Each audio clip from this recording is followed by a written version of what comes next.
Ya, udah. Mana lagi nih? Hai sweeper. Ayo, kita udah telat, ayo. Apa ya? Terus aku keliling jalan pelan-pelan hingga akhirnya aku dapat lihat pelang gitu kan. Ada tulisan apa namanya tuh tulisannya? In memoriam ya? In memoriam sama nama gitu kan. Nah, terus aku pegang, nah di sini. Itu kan pelang kan. Pelang, aku padahal cuma megang gini doang. Itu kayak aku tuh kayak masuk dimensi lain.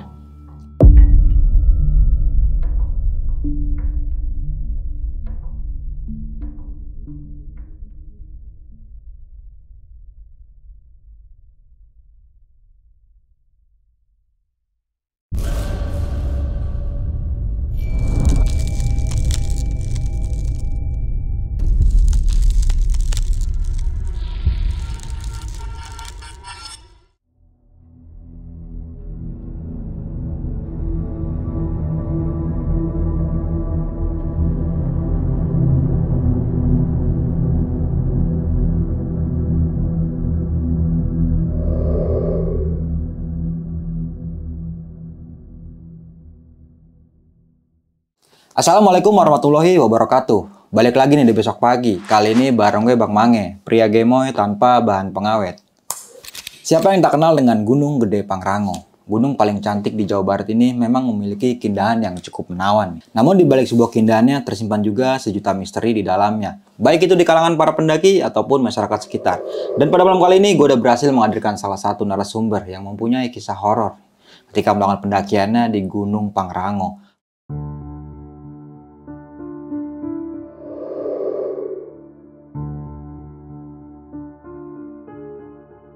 Mendaki gunung sudah menjadi bagian lifestyle para anak muda. Kadang, sebagian pendaki pemula yang belum tahu ketentuan dalam pendakian sering sekali melakukan kesalahan hingga melanggar aturan adat di gunung setempat. Salah satunya adalah kisah yang dialami narasumber kita pada malam kali ini. Beliau dan beberapa rekannya sempat mengalami kejadian horor ketika sedang mendaki ke Gunung Pangrango. Sedikit dikisahkan, narasumber kita ini sempat mengalami kesurupan hingga 13 jam lamanya. Dan yang lebih parahnya lagi, narasumber kita ini ingin mengakhiri hidupnya di Gunung Pangrango.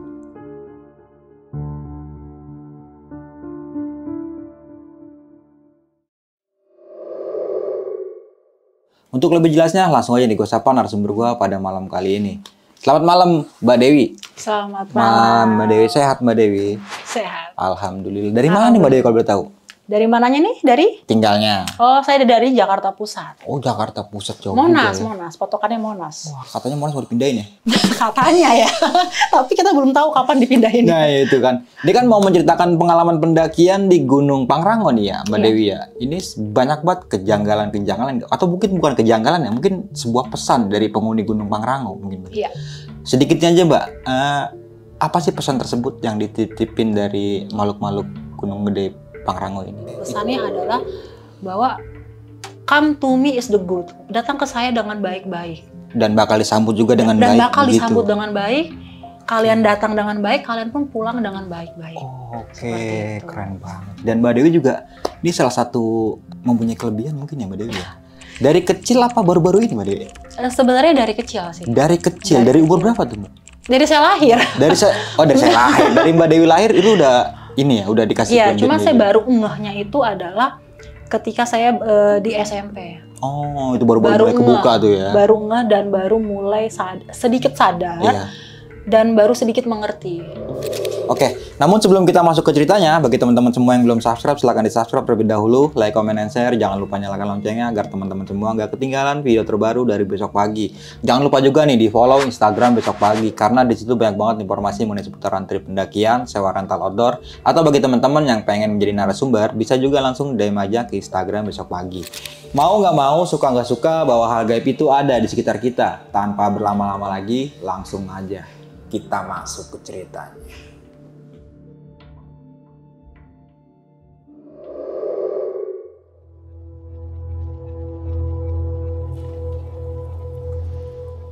Oruannya jika tidak siap.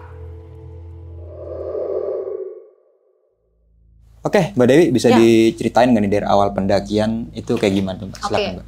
Pertama awal pendakian itu kita tuh udah ada di sebuah grup ya. Terus kita janjian, hingga akhirnya kita janjian itu mendadak. Berangkatnya juga mendadak. H-2 lah mendadak. Pulang kerja. Nah kita janjian itu di stasiun Bogor. Oke, stasiun Bogor kita janjian jam 9 malam. Nah saya pulang kerja langsung packing, langsung berangkat naik KRL menuju stasiun Bogor. Oke, sampai di stasiun Bogor ternyata saya sendiri nunggu lama. Teman-temannya pada Mereka kemana? belum sampai. Oke. Ngomongnya OTW tapi masih Ngomongnya mandi OTW, gitu tapi ya. masih mandi atau masih di kantor atau masih Iya, iya, makan iya. nyantai gitu kan. Nah, saya duduk lama di stasiun Bogor sampai ketiduran.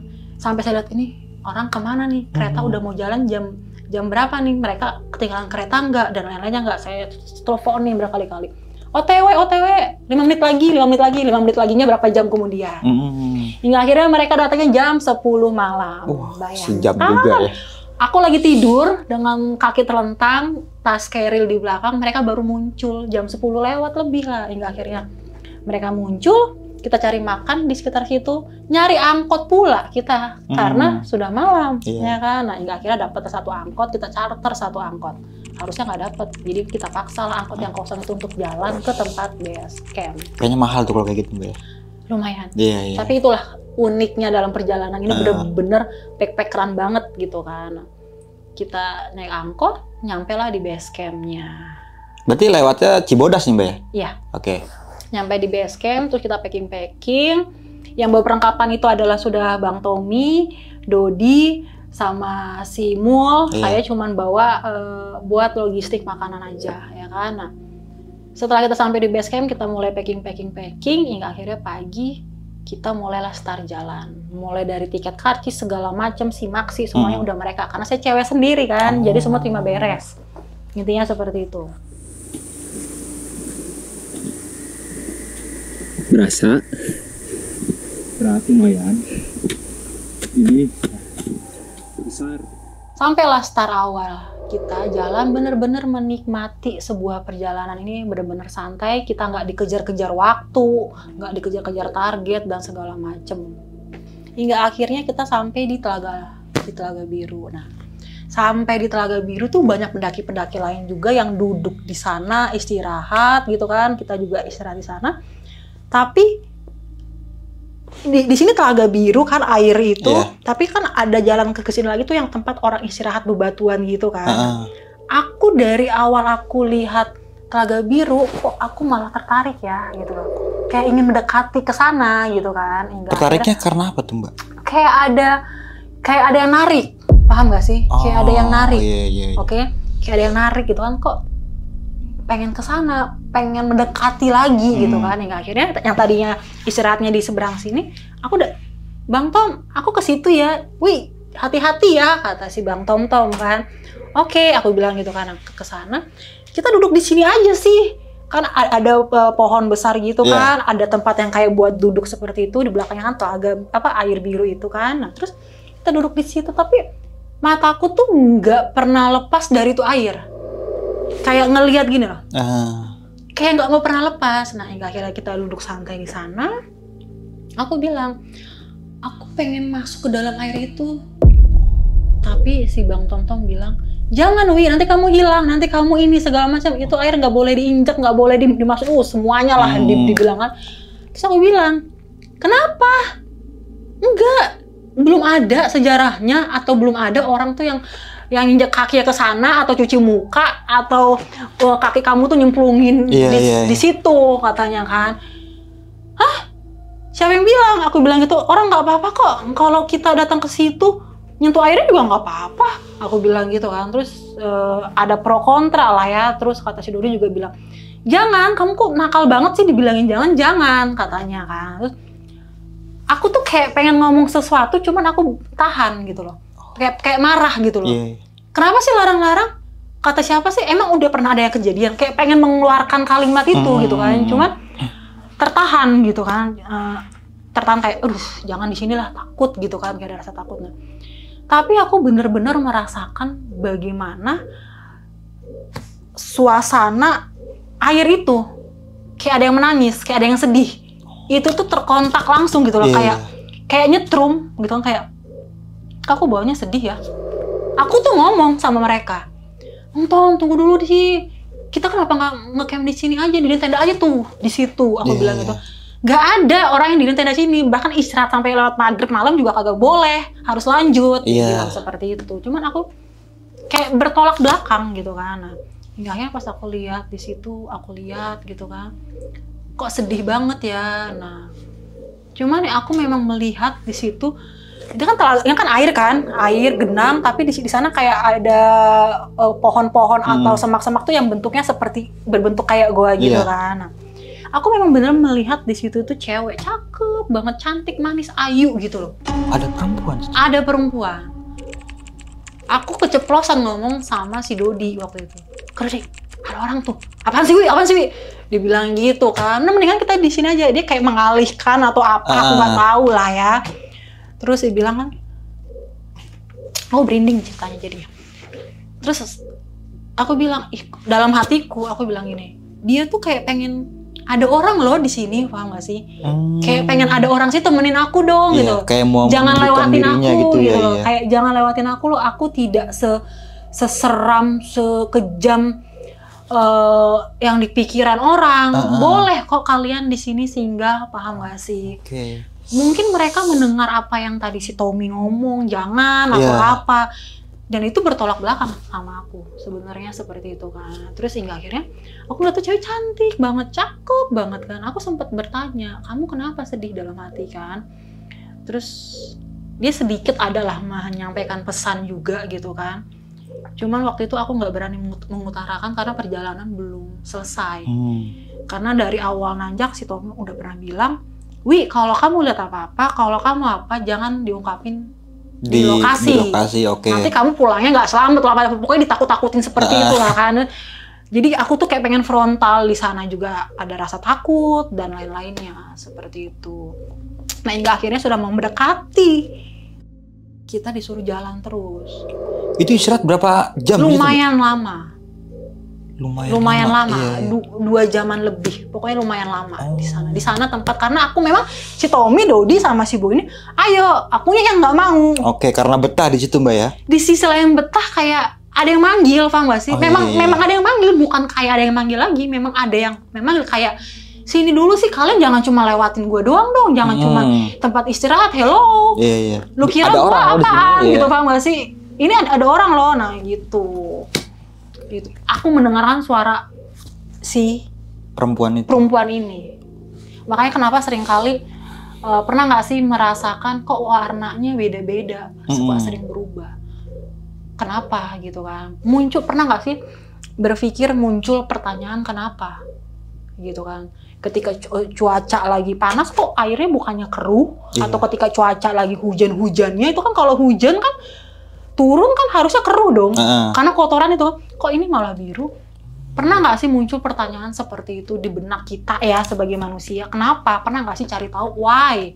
Gitu kan? Itu sebenarnya adalah menggambarkan hati dia, perasaan dia. Gitu, seperti itu. Jangan sih kalian jangan cuma lewat doang. Hello, lu kira gue di sini patung? Gitu. Emang lu kira gue di sini cuma sebagai tempat lu capek istirahat, nikmati suasana alam di sekitar, sejuk, adem, selesai. Hello, paham gak sih? Nah, itulah keegoisan manusia kan. Sebenarnya jangan seperti itu. Kalau orang yang punya perasaan atau kepekaan, pasti bakal merasakan kesedihannya dia juga. Seperti itu. Tapi nggak sempat kulik tentang cerita perempuan ini, Mbak, di Telaga Biru itu? Aku tahu dengan sendirinya. Karena dia itu berbisik, intinya dia itu berbisik bahwa dia tuh orang yang udah berkorban untuk, bisa dibilang dia tuh sudah berkorban untuk 3 gunung di sekelilingnya. Berkorban untuk 3 gunung di sekelilingnya? Mungkin yang dimaksud kayak Gunung Gede, Pangrango, dan Gunung Salak. Iya. Ketika kita melanjutkan perjalanan, aku sedih, bahkan aku nangis di sana. Aku selalu, pandangan aku tuh kayak ngeliat ke belakang terus. Kayak ntar lagi deh, sejam lagi. paham kan. Terus si Tommy, Dodi sama si Mul, ayo Wi cepet jalan, kamu barisan kedua cepat, dibilang gitu kan. Jadi setiap langkah aku selalu nengok ke belakang, bahkan pengen ngambil airnya gitu loh. Tapi nggak kesampaian. Cuma pesan terakhir, please come to me again gitu kan. Tolong datang lagi gitu loh. Tolong datang lagi gitu kan. Cuman kemarin harusnya datang lagi gitu kan. Udah janjian tapi dengan tiba-tiba ada musibah gunung ditutup lah. Kita semua sibuk nggak bisa datang lagi. Nah hingga akhirnya kita nggak datang-datang sampai lagi. Sekarang tuh. Sampai sekarang. Padahal kita tuh pengen banget datang ke sana. Dan itu dari beberapa gunung yang aku naikin, itu yang paling berkesan dan susah move on-nya adalah Pangrango. Wah. Seperti itu. Akhirnya kita, aduh, sampai. Hingga akhirnya kami lanjut jalan. Nah, setelah dari Telaga Biru itu kami lanjut, itu memang udah mulai terasa.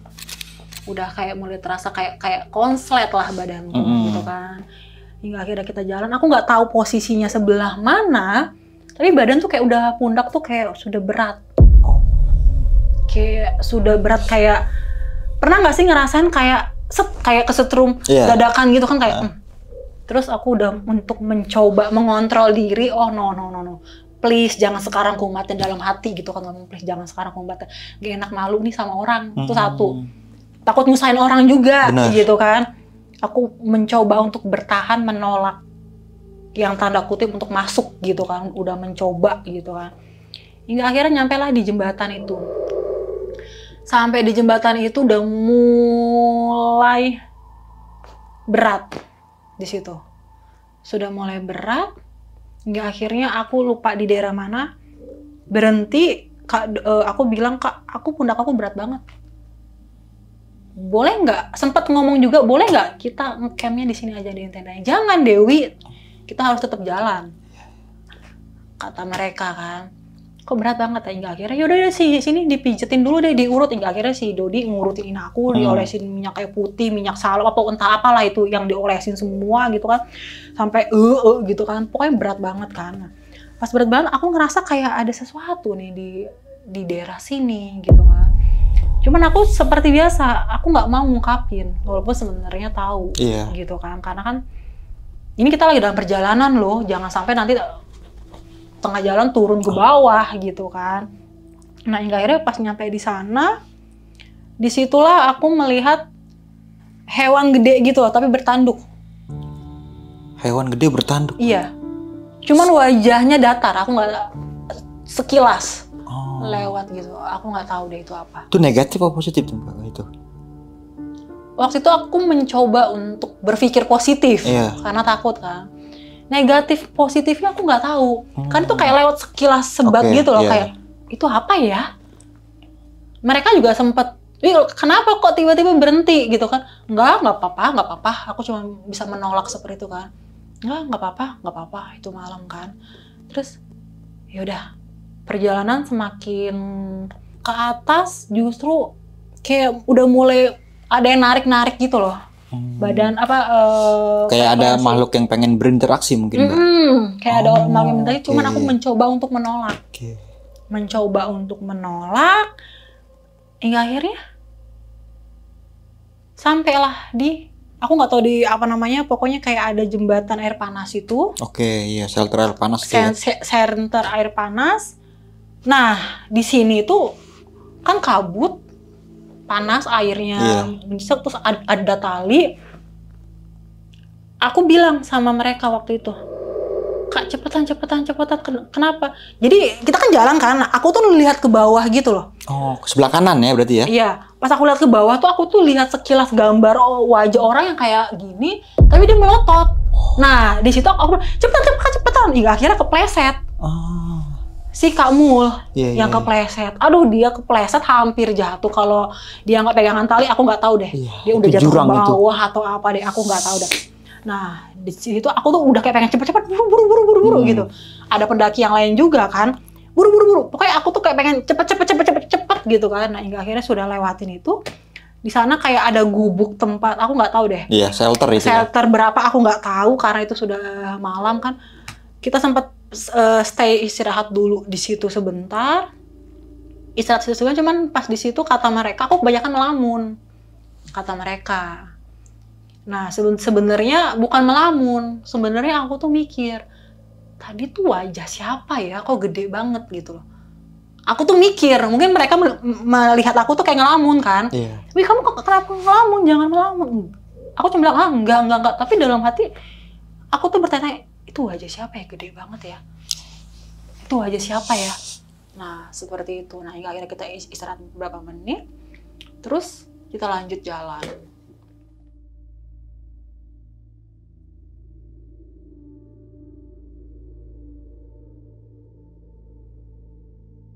Kak Dodi yang terus mantau aku.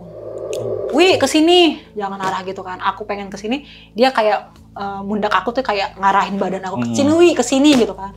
Nggak Kak, aku nggak bakal melenceng kok. Aku bilang gitu kan, terus kesini. Nah, hingga akhirnya itu udah perasaan tuh udah mulai nggak enak, nggak tahu nggak enaknya karena apa. Walaupun mataku melihat hal-hal tanda kutip, aku coba mengabaikan. Dan akhirnya sampailah di Kandang Badak. Itu malam, saya nggak tahu jam berapa karena kita nggak pernah liatin jam segala macem, ya kan. Saking menikmatinya lihat handphone aja enggak gitu kan. Pokoknya itu gelap. Akhirnya kita mendirikan tenda. Kita mendirikan 2 tenda. 1 tenda buat 3 orang laki-laki dan 1 tenda buat saya sendiri kan. Setelah kita mendirikan tenda, terus kita sempat masak sebentar segala macam. Terus cuaca itu udah kayak udah mulai hujan, mendung gitu kan. Sempat hujan. Nah, terus hingga akhirnya setelah kita masak, kita ngobrol, kita sharing segala macem, hingga akhirnya kita putusin untuk istirahat, tidur. Oke, nah disinilah. Mereka tidur bertiga, aku tidur sendiri. Jadi tenda kita tuh berhadapan, pintu masuknya gitu kan. Nah, saat aku tidur, awalnya udah merem nih, mata tuh udah ngantuk gitu kan. Itu kayak ada yang Noel. Cuman aku bilang, aduh, mata tuh tertutup, cuman dalam hati, aduh siapa nih yang mikir tuh masih, enggak.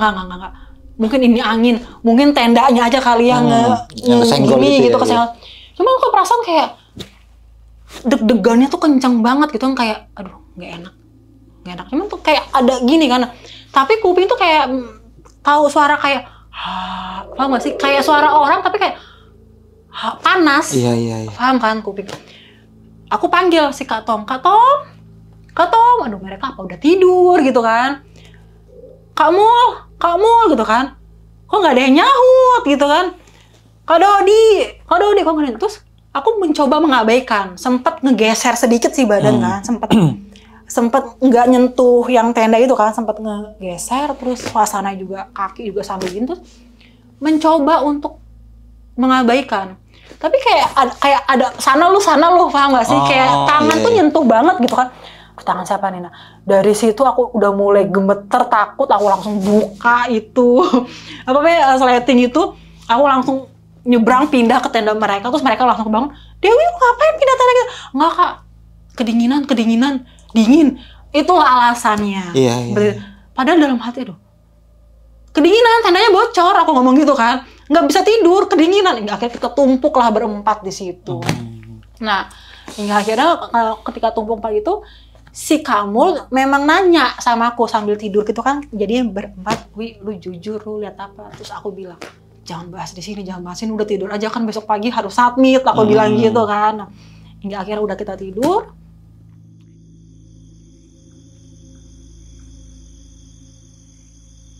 Kita bangunlah jam 3:30 buat kita submit, tapi sebelum kita pergi submit, biasalah siapin makanan buat submit, telur, segala macam. Cuman bawaannya tuh udah mulai gak enak sebenarnya pas mau submit ini kan. Cuman dititipin pesan sama si Kak Tom, dibilang, "Wi, inget ya, kalau lihat sesuatu atau apa, jangan bikin kaget, pokoknya jangan macem-macem." Dia cuma pesenin seperti itu kan. Aku bilang iya. Nah, hingga akhirnya kita submit, kita berdiri submit itu jam 4-an, pokoknya matahari masih belum terbit lah ya. Dari situ tuh aku tuh kebanyakan diem, karena aku nggak, walaupun pas aku submit tuh kan berdiri, kita berjajar, kita saling berpegangan ya, jangan ada yang sampai lepas apa, kalau ada yang mau istirahat bilang segala macem. Nah, mata tuh udah lihat, aduh itu apa sih tuh yang terbang, aduh kok di situ ada anak kecil duduk, aduh jadi kayak udahlah diem aja lah. Nah, cuman di situ si Kak Dodi bilang, Wi kalau ada yang ngajak ngobrol lu diem aja ya, udah pokoknya lu jalurnya harus tepat di sini, jangan pindah-pindah. Jadi aku tuh kayak diawasin sama si Kak Dodi juga gitu. Di cover lah ya. Di cover karena si Tommy udah pernah bilang, Dewi jangan sampai lepas dari kita ya pandangan mata kita. Karena Tommy ini tahu aku tuh seperti apa. Gitu kan. Hingga akhirnya kita jalan, submit mau ke puncaknya itu kan. Kita jalan sana. Pas perjalanan tuh aku tuh udah selalu denger, oh ya, pas mau salah submit itu tuh telinga aku tuh pengen balik ke lembah itu.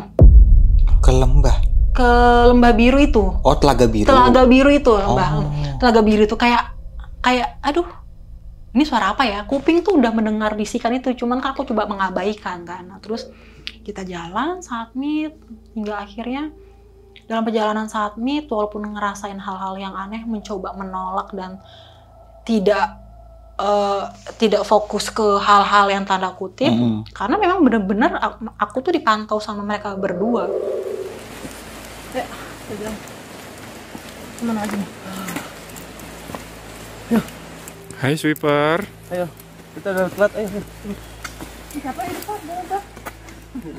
Sampailah di puncak Pangrango. Duh, happy banget kan, karena kan sudah ada tulisan 3.0 sekian, ya kan. Nah, sampai di puncak Pangrango kita duduk, kita sempat foto-foto segala macem. Tapi bawaan aku masih tetap awal, sedih. Paham nggak? Iya. Bawaan aku tuh masih tetap dari awal tuh, sedih, nggak tahu kenapa sedihnya. Hingga akhirnya sampai situ, terus kita istirahat di situ sebentar, terus kita lanjut jalan ke lembah Mandalawangi. Nah, di lembah Mandalawangi aku tuh teriak langsung.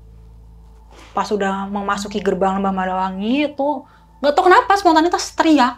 Teriak gimana? Nggak tahu. Gitu kan, teriak tuh aku langsung lari masuk ke dalam itu, muter-muter gitu loh.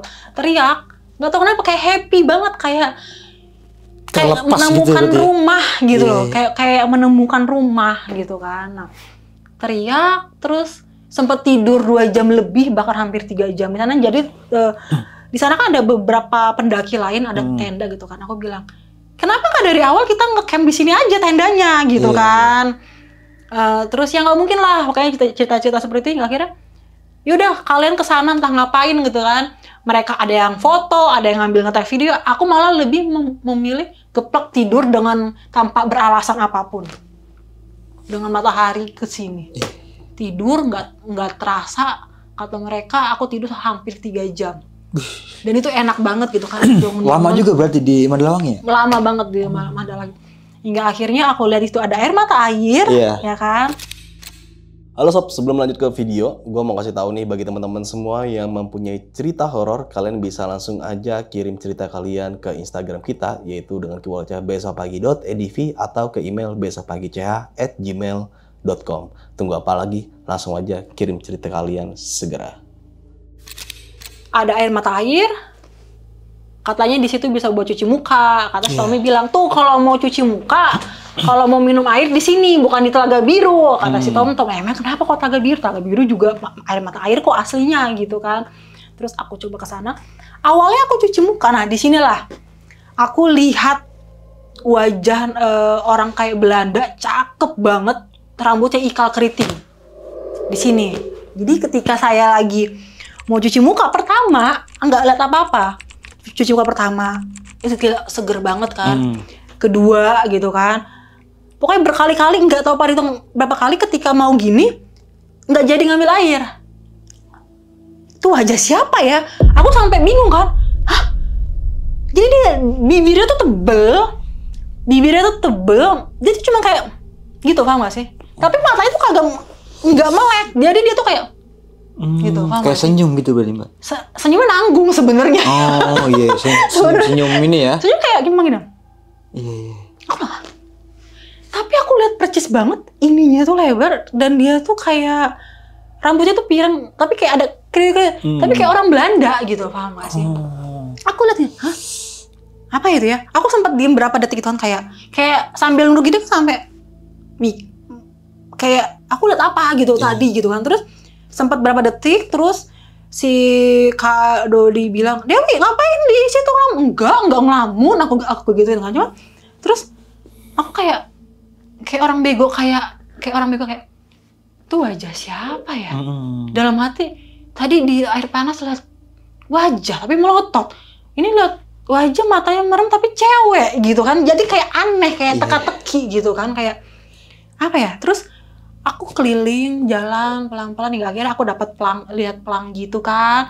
Ada tulisan apa namanya itu tulisannya? In memoriam ya? In memoriam sama nama gitu kan. Nah, terus aku pegang, nah di sini. Itu kan pelang kan. Aku padahal cuma megang gini doang. Itu kayak aku tuh kayak masuk dimensi lain. Set, nyambung ke Telaga Biru. Oh. Aku mikir apa mereka kakak adik ya? Iya. Bersaudara sama ya. perempuan yang ditemui di Telaga Biru itu ya? Cuma bedanya mungkin yang Telaga Biru ini entah diasingkan atau entah pergi atau apa. Aku berinding kan. Aku nggak tahu dah. Ya kan, cuma kayak aduh. Ini gua kenapa sih sama diri gua gitu loh. Paham kan? Kayak ini kenapa ya? Nah, hingga akhirnya aku duduk sejenak, diem, tarik nafas. Itu kayak ada yang ngebisikin. Kayak ada yang bisikin mereka tuh bersaudara. Oh.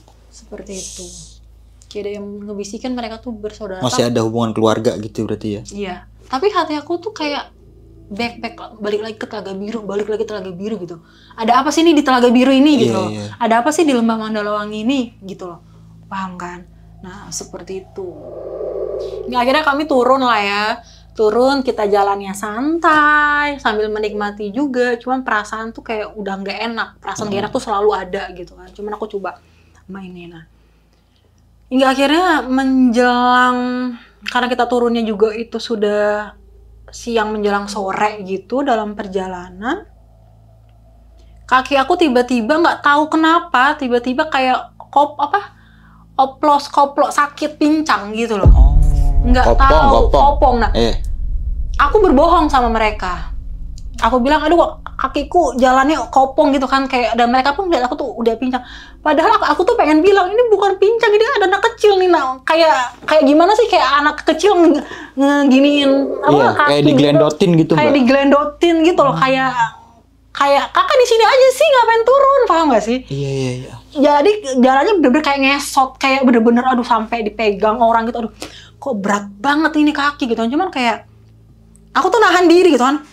Aduh, aku pengen nge-healer, ngobatin diri aku, cuman bingung mau mulai dari mana, mau ngobatin diri kan. Kayak ntar kalau aku bilang aku pengen berhenti dulu sebentar, aku pengen ngobatin diri aku sendiri, takutnya dikira mereka aku aneh gitu kan, atau gimana, karena kan ada pendaki-pendaki lain juga kan. Nah, hingga akhirnya tetap jalan pelan-pelan. Ketika jalan pelan-pelan, ada pendaki lain yang kakinya tiba-tiba katanya sakit, nggak bisa jalan, bahkan mau mendirikan tenda di situ. Terus aku samperin, aku bilang ini mah mereka bukan sakit, memang di sampingnya ada yang tanda kutip gitu kan.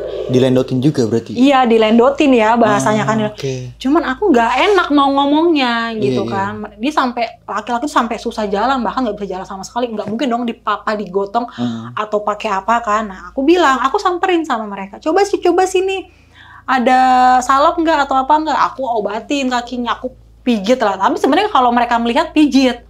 Padahal aku berkomunikasi sama makhluk yang gelendotin itu. Astral. Ya. Bahasanya astral ya. Nah, terus aku komunikasi, tolong dong jangan diganggu. Aku komunikasikan, ini kasihan nih kalau sampai mereka mendirikan tenda di sini. Kasihan gitu kan.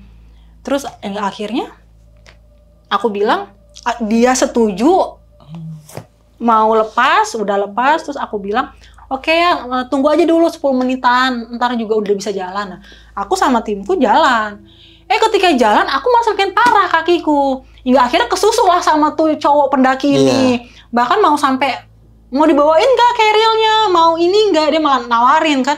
Nggak, udah dulu. Nah, di situlah udah mulai kayak, aduh nggak bisa nih kaki. Hingga akhirnya aku bilang sama mereka, berhenti dulu dong kak, sebentar. Nah berhenti sebentar. Aku pengen cari cara ini gimana gitu kan, karena nggak mau merepotkan mereka kan. Adalah insiden botol aku yang isinya beras itu tiba-tiba jatuh. Aku tuh mencari alasan supaya mereka lepas pandangan dari aku. Iya. Paham kan? Karena dari awal pas mau turun itu mereka bilang, si Dewi jangan sampai lepas dari pandangan ya, dia bilang gitu kan. Nah, terus mereka jatuh beras, terus si Bowo, si Kak Mul atau si Kak Dodi itu kayak mau ngambil, terus si Tommy nggak tahu matanya melihat kemana.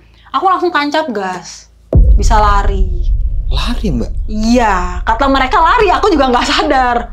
Oh. Aku sebenarnya jujur, aku manggil malaikat aku. Oke, penjaganya Mbak Dewi ya? Iya, bisa dibilang spiritual guide lah ya, SG kalau spiritual guide aku kan, bahwa aku pengen, maksudnya tuh aku tuh niatnya manggil tuh ini anak kecil yang di sini ini nih pergi dong, maksudnya tuh usir dia, bukan lu masuk ke gua terus lu langsung.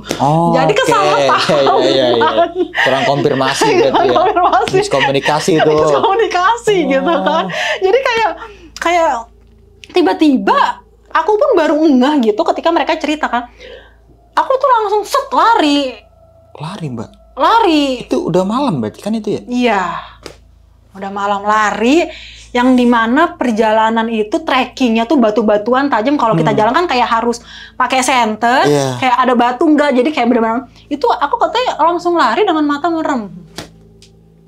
Hingga akhirnya pendaki-pendaki nyari mbak-mbak yang cewek tadi dia lari, kok bisa lari?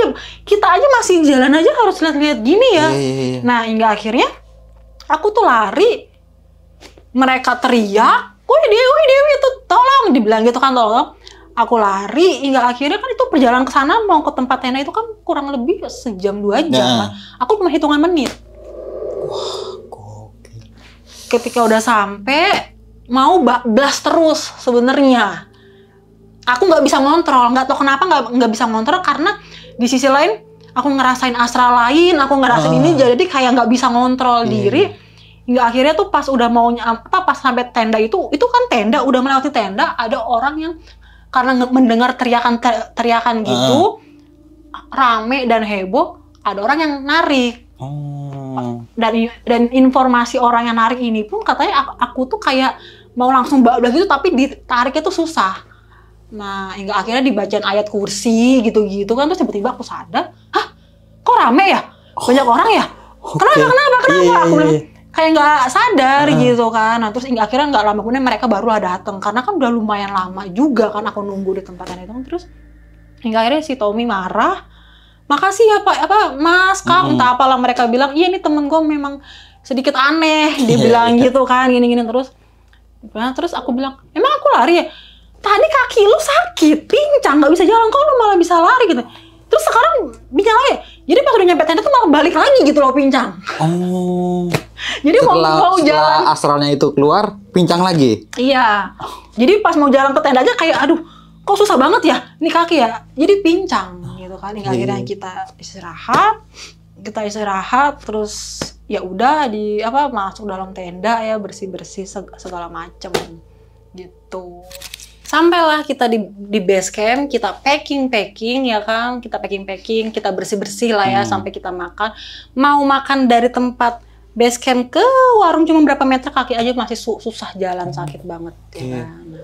Nah, akhirnya kita sudah mulai packing bersih-bersih, kita mau pulang masing-masing. Akhirnya saya pesen Grab sama Kak Mul, ya kita satu Grab. Nah lucunya pas di Grab, yang tadi kaki berat, tiba-tiba kok enteng.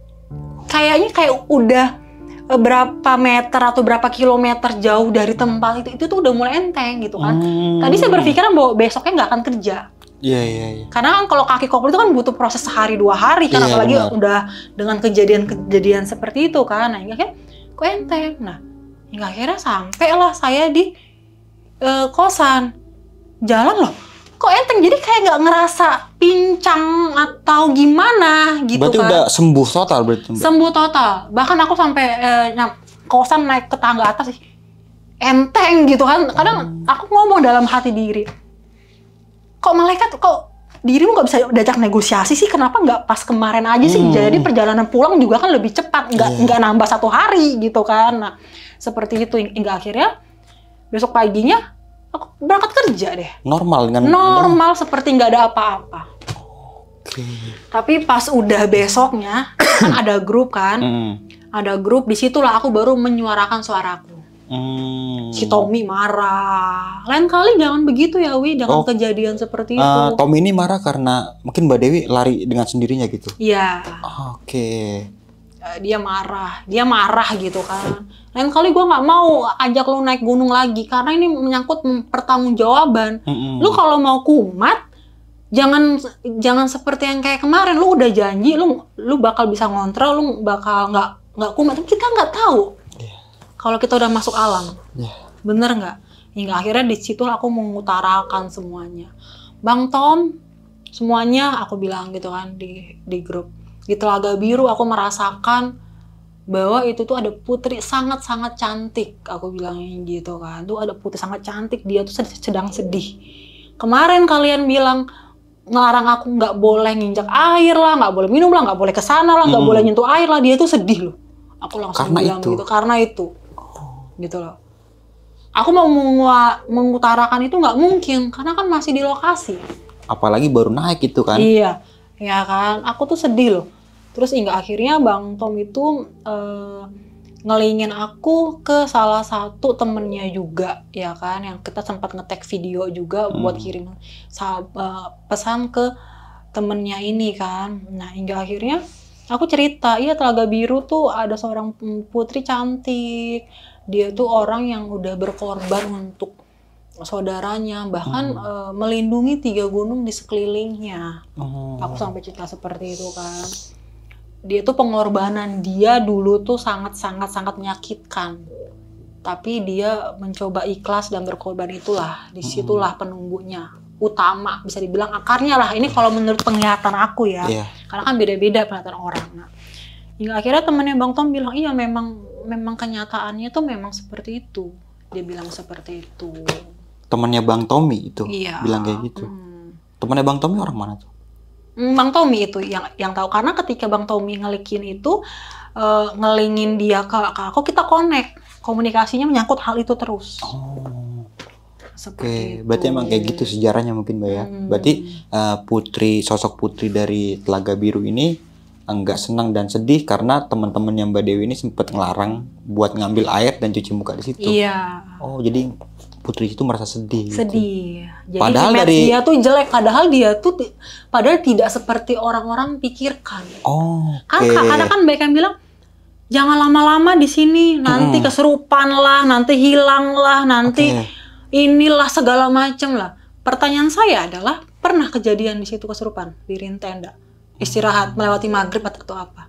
Oke, let's say katakanlah pernah ada yang kesurupan. Dia nitipin pesannya apa? Ya orang kesurupan ke situ kalau lu bicara lu kasar, kotor, dia tidak terima, wajar.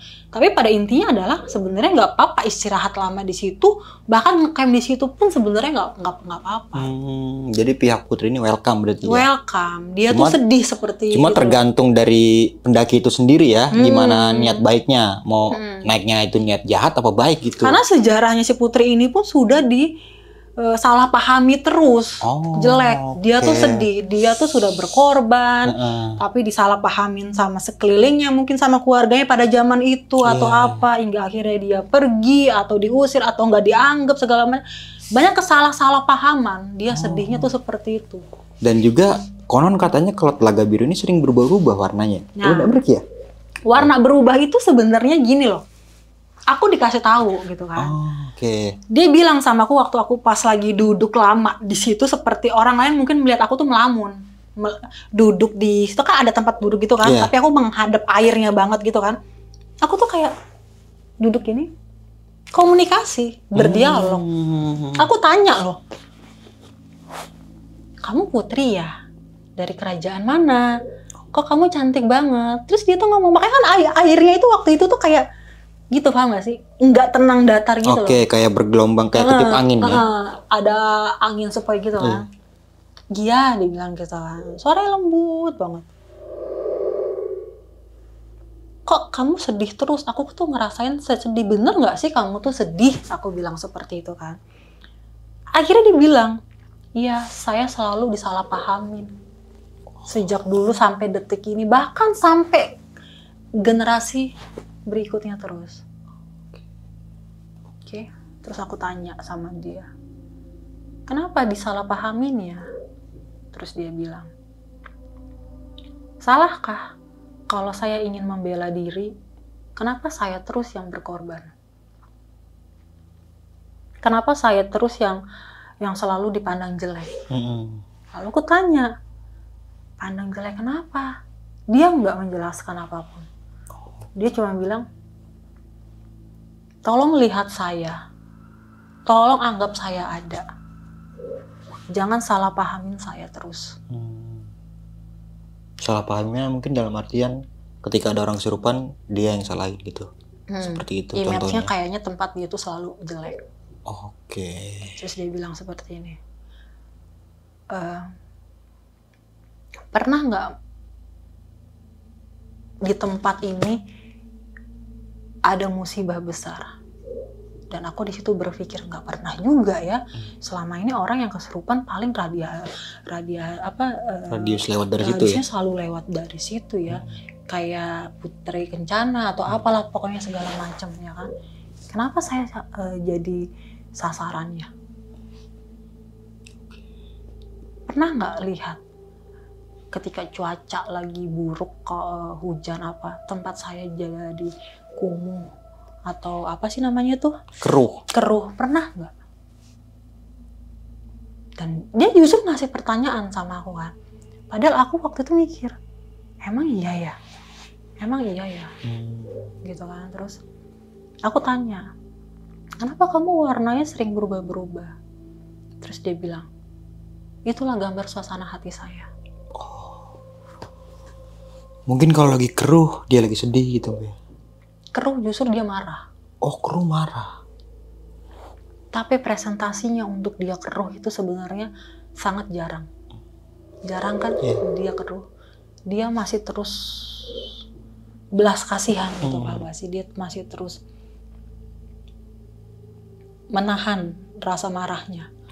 Karena one day dia marah, itu dampaknya air yang ada di dalam, yang sumber mata air terus sampai ke Mandawara Wangi itu justru bisa bahaya.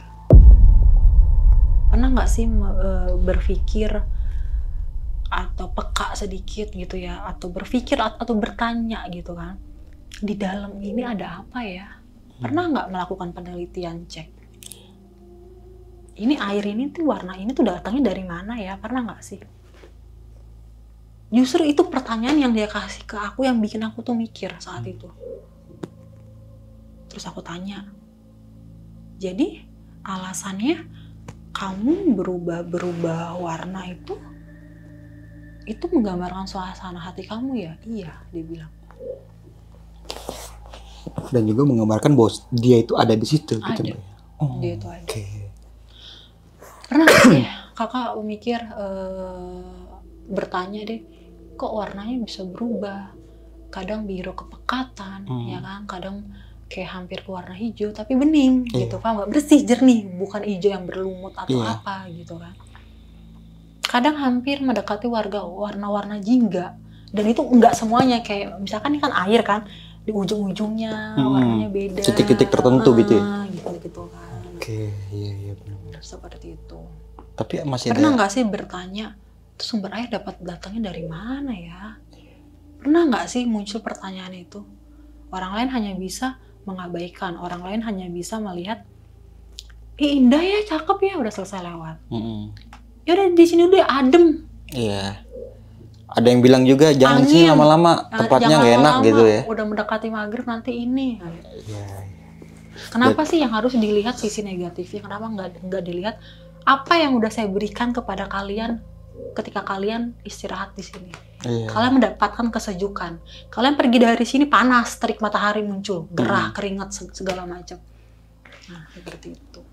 Oke, banyak banget kejanggalan. Tapi kan sempet manggil, mungkin Mbak Dewi beranggapan itu malaikat Mbak Dewi ya, atau penjaganya Mbak Dewi ini kan pas arah turun dari Pangrango itu ya. Itu sosoknya kayak gimana, Mbak? Kan Mbak Jadi, Dewi kan udah berteman lama iya, berarti kan sama Jadi makhluk dia astral tuh ini. bakal muncul tuh di waktu-waktu tertentu. Ketika Oh, dimana waktu-waktu aku sudah kepepet banget, dia bakal muncul. Kadang dia muncul memberikan action secara nyata seperti kemarin, seperti tadi ya.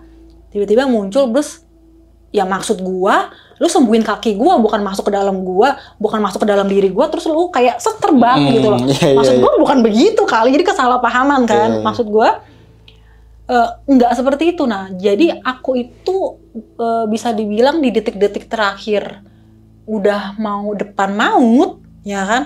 Itu tuh selalu selamat. Karena ditolong. Karena secara ditolong. langsung gitu. Atau mungkin Cara Mbak Dewi aku manggil itu, aku tuh ada cara tersendiri ya. Sebenarnya privacy ya. Aku cuman menyebutkan beberapa mantra sedikit gitu kan. Itu privacy aku ya. buat manggil beliau ini. Buat manggil gitu kan. Datang syukur. Nggak datang ya udah. Gitu kan. Tapi dia bakal datang tuh kalau emang udah bener-bener mentok. Udah bener-bener urgent banget berarti. Datangnya tuh kayak bener-bener membantunya tuh bener-bener bantu datang cara action. Iya. Kadang bantu datangnya tuh cuma ngasih clue doang. Clue-nya misalkan gini, aku nyasar kanan kiri ya, bingung nih. Aku manggil, dia cuma ngebisikin kiri, oh yaudah jalan kiri. Dan Jadi ini hanya ada dua opsi. Dan ini nggak cuma di gunung itu aja Mbak, sering juga berinteraksi di gunung-gunung lain. Atau mungkin mendapatkan bantuan di gunung-gunung lain gitu. Aku tiap kali naik gunung, bukan tiap kali ya, di gunung-gunung tertentu yang mistisnya lebih banget itu aku pasti bakal kumat. Aku pasti bakal kumat. Bahkan sesudah Pangrango aku naik gunung lagi yang keindahannya sangat indah, aku mau berdiri di situ, maunya terjun ke bawah. Di gunung mana itu? Merbabu. Merbabu tuh indah. Iya. Di balik keindahannya mengandung 1000 misteri. Itu karena apa Mbak? Pengen berdiri gitu? Pengen mengakhiri hidup ya? Banyak yang bilang gitu. Jadi perjalanan malam tiba-tiba aku kayaknya pengennya nyemplung ke jurang waktu itu. Hingga akhirnya langsung ditarik sama tuh orang. Karena aku lihat itu bukan jurang, tapi mereka lihat jurang gitu loh. Oh yang Mbak lihat itu trek mungkin? Jalur? Trekking jalur. Aku malah pengen terjun bebas. Kacau, bahaya juga sih berarti Mbak kalau kayak gitu Mbak. Makanya kalau yang tempat mistisnya tuh lebih serem gitu. Sebenarnya Pangrango tuh tidak serem sebenarnya. Cuma seremnya itu adalah ketika kita mengucap kasar, kotor, barulah kita kesurupan. Nah, momennya itu adalah ketika aku salah manggil malaikat lah intinya gitu. Makanya sampai kebablasan seperti itu.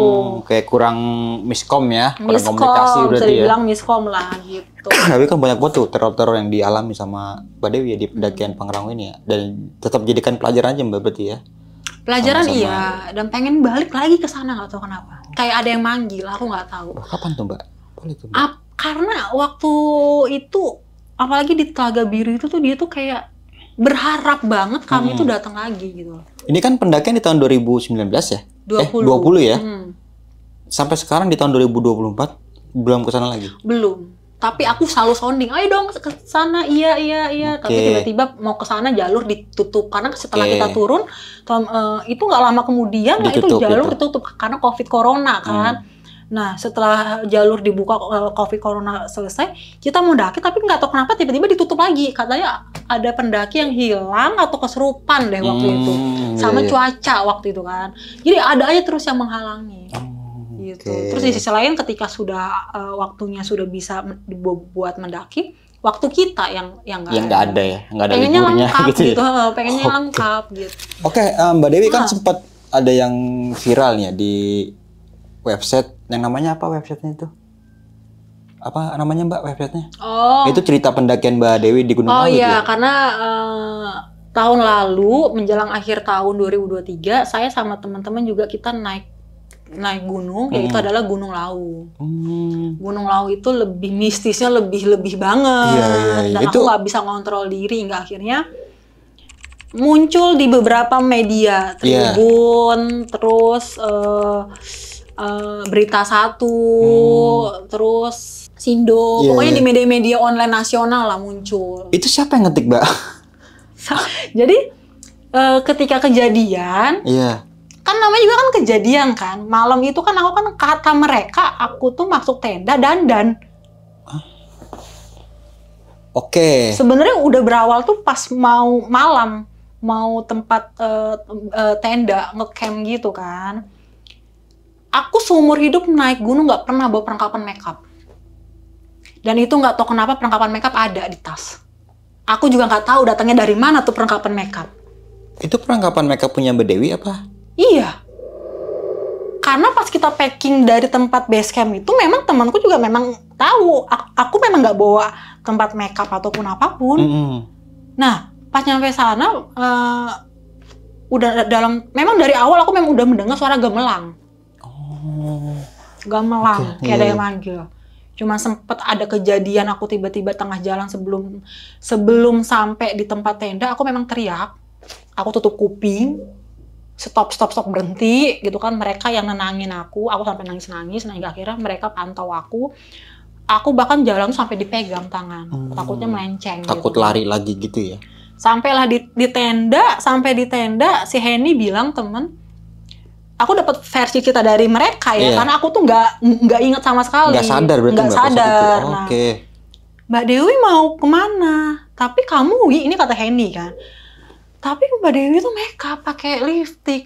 Tiba-tiba ada sial warna orange kalau nggak salah gitu. Aku nggak pernah bawa sial. Tapi ini sial dari mana? Ada gitu di dalam tas. Hingga akhirnya mereka kunci aku di dalam tenda. Katanya takut. Nah, mereka lagi masak-masak. Aku tiba-tiba pergi lewat, kan tendanya ada 2 pintu. Buka tenda tiba-tiba udah jalan ke arah sana. Aku ditemuin sama pendaki lain. Mbak mau kemana? Diteriakin. Ini siapa nih? Kata mereka. Mereka panik langsung lari ngejar aku. Aku tiba-tiba udah nyampe Sabana sana. Cepet. Nah, pas di situ aku memang bener-bener melihat sosok kakek-kakek sama nenek-nenek manggil aku untuk lurus ke sana ikut nari gamelang. Wah. Cuman aku langsung ditahan sama mereka, langsung ditarik masukin ke tenda itu lagi. banyak banget pendaki lain kan. Nah, itu kan. Nah, terus hingga akhirnya ditahan, terus aku lihat itu kakek-kakek langsung marah ketika mereka narik aku. Terus aku langsung dimasukin ke dalam tenda yang cuma 1 pintu doang, langsung dikunci dalam situ, aku langsung tidur. Tapi dalam tidurku tuh aku tuh mimpiku itu adalah sama seperti kejadian ini. Kejadian pas aku lari dari itu. Pas lari dari tenda itu? Loh kok sama? Okay. Aku bilang, aku mimpi loh, Dewi kamu bukan mimpi, itu beneran apaan sih orang aku mimpi kok? Aku bilang gitu. Oke, nanti next bakalan kita ceritain nih kayak Gunung Lawu ya, kayak. Oke, mungkin Mbak Dewi sebelum mengakhiri video kali punya pesan-pesan nih buat teman-teman semua. Oke, pesan-pesan aku untuk para pendaki-pendaki lain yang menyukai dunia pendakian, dunia gunung, untuk mendaki itu please dari start awal itu positive thinking. Hati bersih, jangan pernah ada yang namanya nantangin. Oh kemarin aku naik denger cerita di sana, terus kita nantangin atau nganggep remeh atau apapun, jangan pernah. Terus please banget ketika lu mendaki, setiap pijakan lu tuh itu tuh mengandung energi yang bumi ini dengerin loh tanpa kita sadarin. Terus please banget kalau misalkan kalian naik megang ranting atau apa yang menolong kalian, please dalam hati ucapin terima kasih, thank you. Terima kasih ranting. Udah biasanya kalau kita naik kan ada ranting buat menopang apa atau apa, please ucapin thank you. Karena tanpa kita sadari, pendunggu gunung itu akan lebih galak, akan lebih memakan nyawa ketika hati kita nggak bersih. Bahkan bisa bilang sasarannya orang lain. Lu yang ngucapin kasar tapi orang lain yang kesurupan. Iya, bener. Gitu loh. Itu sebenarnya tuh hanya ada 2.